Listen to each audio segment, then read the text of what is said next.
નમસ્કાર બાલ દોસ્તો, ફરીથી આપ સૌનું હાર્દિક સ્વાગત કરું છું. બાલ મિત્રો, આજે આપણે પ્રથમ એકમ રાજપૂત યુગ નવા શાસકો અને રાજ્યો એકમના ત્રીજા ભાગમાં દક્ષિણ ભારતના રાજ્યો વિશે માહિતી મેળવવાના છે. બાલ દોસ્તો, ભાગ 2માં આપણે જોઈ ગયા કે ભારતના નર્મદા નદીના નીચેનો જે વિસ્તાર છે જેને આપણે દક્ષિણ ભારત તરીકે ઓળખીએ છીએ, તો આ દક્ષિણ ભારતના વિસ્તારમાં રાજપૂત વંશના શાસન દરમિયાન જે રાજ્યો સ્થાપિત થયા હતા, જે વિસ્તાર ઉપર રાજપૂત વંશના શાસકોનું શાસન સ્થાપિત થયું હતું, તેવા અલગ અલગ રાજ્યો વિશે આ ભાગમાં આપણે શીખવાના છે. તો બાલ દોસ્તો, આપણે હવે ધીમે ધીમે આગળ વધીએ. સૌથી પહેલાં આપણે જોઈએ કે દક્ષિણ ભારતના રાજ્યોમાં કોનો સમાવેશ થાય છે. દક્ષિણ ભારતના રાજ્યો નર્મદા નદીની દક્ષિણમાં આવેલા રાજ્યોને દક્ષિણના રાજ્યો કહેવામાં આવે છે. બાલમિત્રો, તમે નકશામાં જોઈ ગયા છે. 8મી સદીમાં ઉત્તર ભારતની જેમ દક્ષિણ ભારતમાં પણ અનેક નાના મોટા રાજવંશો સ્વતંત્ર થયા. તેમાંથી ચાલુક્ય, રાષ્ટ્રકૂટો, પલ્લવ, ચોલ, પાંચ, ચેર જેવા રાજવંશો વિશે ટૂંકમાં જાણકારી આપણે મેળવવાના છે. બાલ દોસ્તો, અહીં જે ચાલુક્ય, રાષ્ટ્રકૂટો, પલ્લવ, ચોલ, પાંચ, ચેર આ અલગ અલગ રાજ્યો છે. આ અલગ અલગ રાજ્યો ઉપર અલગ અલગ રાજપૂત વંશના રાજાઓનું શાસન રહ્યું. જેમ ઉત્તર ભારતમાં અલગ અલગ રાજ્યો હતા, તે પ્રમાણે દક્ષિણ ભારતમાં પણ અલગ અલગ રાજ્યો સ્થાપિત થયા હતા. તો હવે આપણે એક પછી એક અગત્યના દક્ષિણ ભારતના રાજપૂત યુગના સમયના રાજપૂત વંશ સ્થાપિત શાસિત રાજ્યો વિશે માહિતી મેળવીએ. સૌ પ્રથમ આપણે જોઈએ ચાલુક્ય વંશ. બાલમિત્રો, તમે નકશામાં ધ્યાનથી જુઓ. વર્તમાન સમયનો ભારતનો નકશો જે અહીં મૂકેલો છે, તેમાં કેટલા વિસ્તારો પર જે ડાર્ક કલરથી બતાવવામાં આવેલો છે એ ચાલુક્ય વંશના શાસકો દ્વારા શાસિત પ્રદેશનો વિસ્તાર છે. જેમાં આપણે ધ્યાનથી જોઈએ તો દક્ષિણ ગુજરાતનો ભાગ, મધ્યપ્રદેશનો દક્ષિણ ભાગ, લગભગ સમગ્ર મહારાષ્ટ્ર, કર્ણાટક અને આંધ્રપ્રદેશ આ રાજ્યોનો સમાવેશ થાય છે. હવે આપણે આ ચાલુક્ય વંશ વિશે થોડુંક વિગતવાર સમજીએ. ચાલુક્ય વંશનો પ્રથમ રાજા જયસિંહ હતો. બાલમિત્રો, યાદ રાખજો, જયસિંહ એ ચાલુક્ય વંશનો પ્રથમ રાજા હતો. પુલકેશી પ્રથમે ઈસવીસન 540માં વાતાપીને રાજધાની બનાવીને અલગ સ્વતંત્ર રાજ્ય સ્થાપ્યું હતું. આ વંશ વાતાપી અર્થાત વર્તમાન સમયે બાદામી તરીકે ઓળખાય છે. આ વાતાપી રાજ્યમાં જે વંશનું શાસન હતું, તેઓ વાતાપીના ચાલુક્ય વંશ તરીકે ઓળખાયા. બાલમિત્રો, બાદામી એ હાલ કર્ણાટક રાજ્યમાં આવેલું છે. આ વંશમાં કીર્તિવર્મા, પુલકેશી પ્રથમ, પુલકેશી બીજો જેવા મહત્વના શાસકો થઈ ગયા. વાતાપીના ચાલુક્યોની સત્તા નબળી પડી ત્યારે તેમની એક શાખા કૃષ્ણા અને ગોદાવરી નદીના વચ્ચેના પ્રદેશમાં સ્થાપિત થઈ. તેનો સ્થાપક વિષ્ણુવર્ધન હતો. બાલમિત્રો, કૃષ્ણા અને ગોદાવરી નદી એ દક્ષિણ ભારતની સૌથી અગત્યની નદીઓ છે. ગોદાવરી એ મહારાષ્ટ્રની અંદર છે અને એની દક્ષિણમાં કૃષ્ણા નદી વહે છે. તો એ વચ્ચેનો જે વિસ્તાર છે, એ વિસ્તાર ઉપર આ વાતાપીનું શાસન હતું અને એમની સત્તા નબળી પડી. બરાબર છે. અને ત્યાર પછી વિષ્ણુવર્ધને ત્યાં નવું રાજ્ય સ્થાપિત કર્યું. આ પૂર્વીય ચાલુક્ય શાસકોએ પોતાની રાજધાની વૃંગીમાં રાખી હોવાથી તેઓ વેંગીના ચાલુક્યો તરીકે ઓળખાયા. બાલ દોસ્તો, ચાલુક્ય વંશના જે અલગ અલગ શાસકો થયા, રાજાઓ થયા, જેમને અલગ અલગ સમયે એમની જરૂરિયાત પ્રમાણે અથવા તો રાજાની ઈચ્છાથી અલગ અલગ વિસ્તારમાં રાજધાનીઓ સ્થાપી અને તેના કારણે તેઓ અલગ અલગ નામોથી ઓળખાયા. જેમ કે વાતાપીની અંદર જે શાસન ચાલતું હતું વાતાપીના કેન્દ્ર સ્થાને રાખીને, તો વાતાપીના ચાલુક્ય વંશ કહેવાયા. ત્યાર પછી વૃંગીમાં રાજધાની બની ચાલુક્યોની, તો એ શાસકો જે છે એ વેંગીના શાસકો વેંગીના ચાલુક્યો તરીકે ઓળખાયા. વાતાપી અને વેંગીની જેમ કલ્યાણીમાં પણ ચાલુક્ય વંશની એક શાખા હતી. આ ચાલુક્યો કલ્યાણીના ચાલુક્યો તરીકે ઓળખાયા.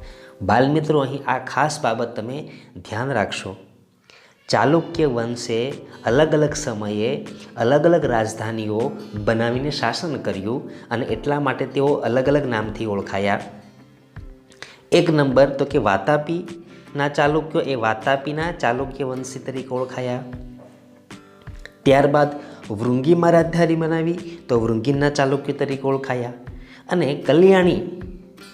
કલ્યાણીને અંદર જે શાસન ચાલુક્ય વંશીઓએ કર્યું તેઓ કલ્યાણીના ચાલુક્ય તરીકે ઓળખાયા. તો આ બાબત બાલ દોસ્તો તમે યાદ રાખજો.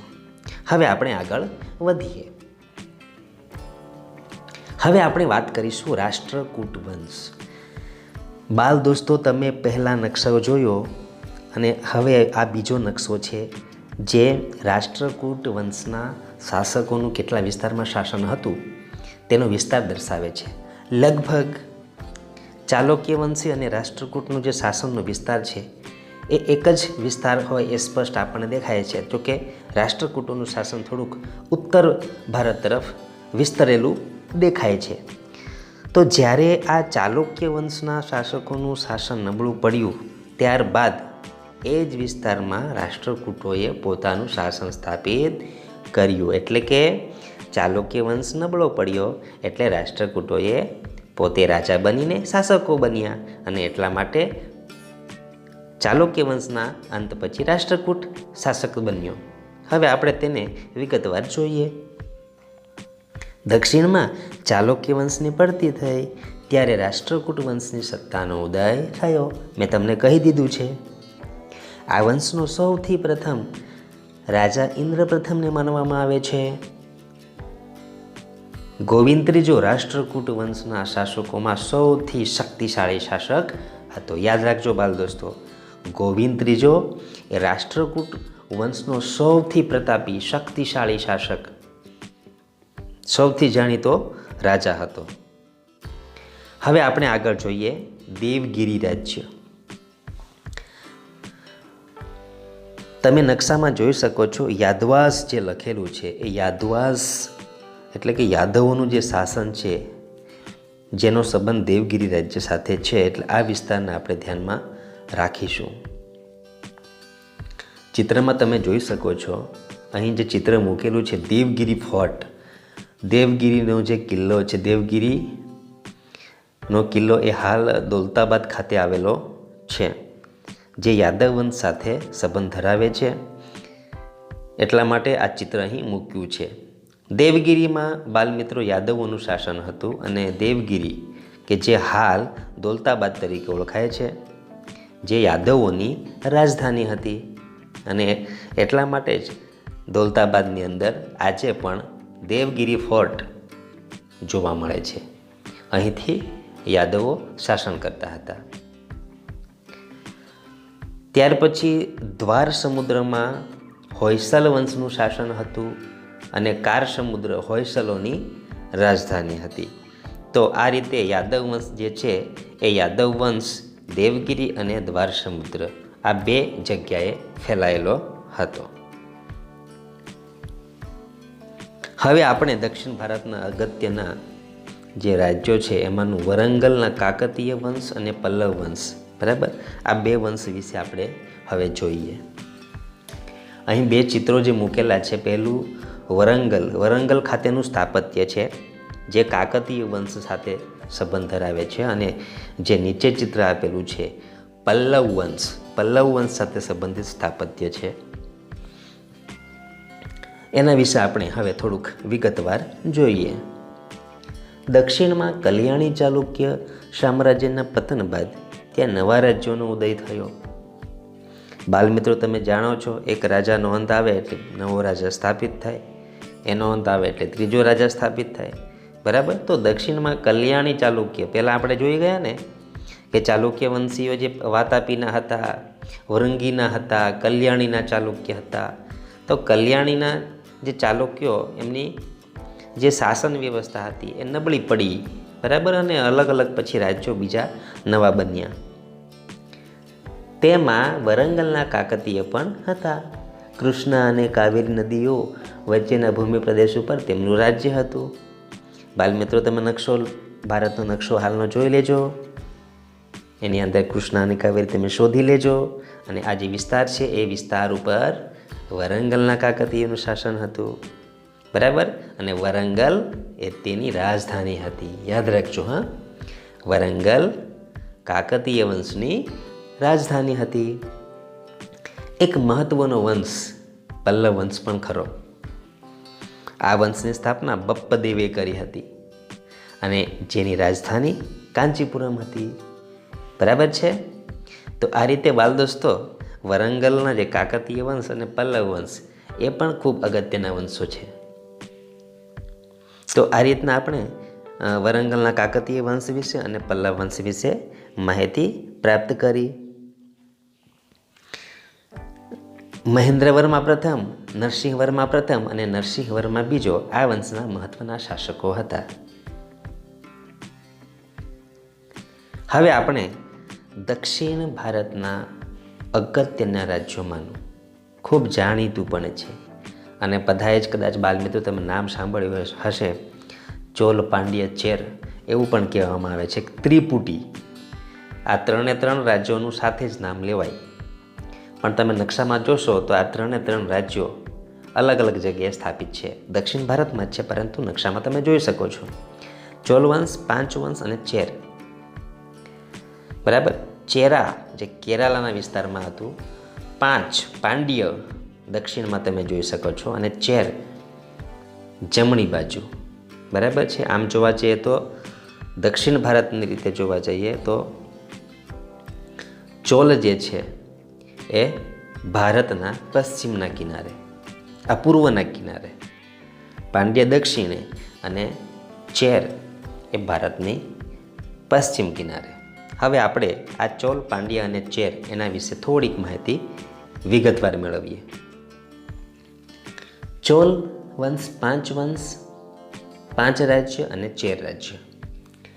તાંજોર, ત્રિચિનાપલ્લી અને પુદુકોટ્ટઈ જ્યાં આવેલા છે ત્યાં મધ્યકાળમાં ચોલ મંડળનું રાજ્ય હતું. તાંજોર તેની રાજધાની હતી. બાલ દોસ્તો, દરેક વખતે નકશો બતાવવો શક્ય નથી, પણ તમે ભારતનો નકશો સાથે લઈને જ બેસજો, તેમાં શોધી લેજો. તાંજોર, ત્રિચિનાપલ્લી અને પુદુકોટ્ટઈ એ જે વિસ્તારમાં છે એ વિસ્તારમાં ચોલ મંડળનું રાજ્ય હતું. પહેલાં આપણે નકશો જોઈ ગયા છે, બરાબર. રાજરાજ પ્રથમ, રાજાધિરાજ પ્રથમ અને રાજેન્દ્ર પ્રથમ ચોલ વંશના મહત્વના શાસકો હતા. દક્ષિણના આવું એક પ્રાચીન રાજ્ય પાંચ પણ હતું. પાંચોનું રાજ્ય નાનું હતું, પરંતુ વેપારનું મોટું મથક હતું. કારણ કે આપણે જોઈ ગયા છે, કેમ કે એ દરિયા કિનારે હતું અને એટલા માટે આ રાજ્ય અગત્યના વેપારી મથક તરીકે જાણીતું હતું. રાજરાજ પ્રથમ, રાજાધિરાજ પ્રથમ અને રાજેન્દ્ર પ્રથમ ચોલ વંશના મહત્વના શાસકો હતા. દક્ષિણનું આવું એક પ્રાચીન રાજ્ય પાંચ પણ હતું. પાંચોનું રાજ્ય નાનું હતું, પણ વેપારનું મોટું મથક હતું, કારણ કે પાંચ રાજ્ય એક ખૂબ મોટો દરિયા કિનારો પણ ધરાવતું હતું. આ સમયે તમિલથી અલગ થયેલા એક ભાગ ઉપર ચેર વંશનું શાસન પણ હતું. ચેરનું બીજું નામ કેરળ, વર્તમાન કેરળ અને અથવા તો મલયાલમ છે. બાલમિત્રો, તમને ખબર હશે, કેરળ એ અત્યારે તો ખૂબ વિકસિત રાજ્ય ગણાય. સૌથી વધુ શિક્ષિત રાજ્ય કેરળ છે, જે પ્રાચીન સમયમાં ચેર તરીકે ઓળખાતું. અયન ચેર વંશનો પ્રથમ શાસક હતો. સેતુંગવન ચેર શાસકોમાં સૌથી સર્વશ્રેષ્ઠ શાસક તરીકે જાણીતો છે. તો આ રીતે બાલમિત્રો આપણે આ ભાગ 3ની અંદર દક્ષિણ ભારતના અલગ અલગ રાજ્યો વિશે માહિતી પ્રાપ્ત કરી. ફરીથી આપણે મળીશું ચોથા ભાગની અંદર. ત્યાં સુધી મને વિદાય આપો. બાલમિત્રો, આપ સૌને ભાગ 3માં દક્ષિણ ભારતના રાજ્યો વિશે માહિતી પ્રાપ્ત થઈ, તેમાં સમજ પડી ગઈ હશે. કોઈ મુશ્કેલી હોય અથવા તો કોઈ આપની સમસ્યા હોય તો મારો નંબર આપેલ છે, જેના પર તમે સંપર્ક કરી શકો છો. તો બાલ દોસ્તો, ફરીથી આપણે મળીશું. ત્યાં સુધી મને વિદાય આપો. વિડીયો જોવા બદલ આભાર.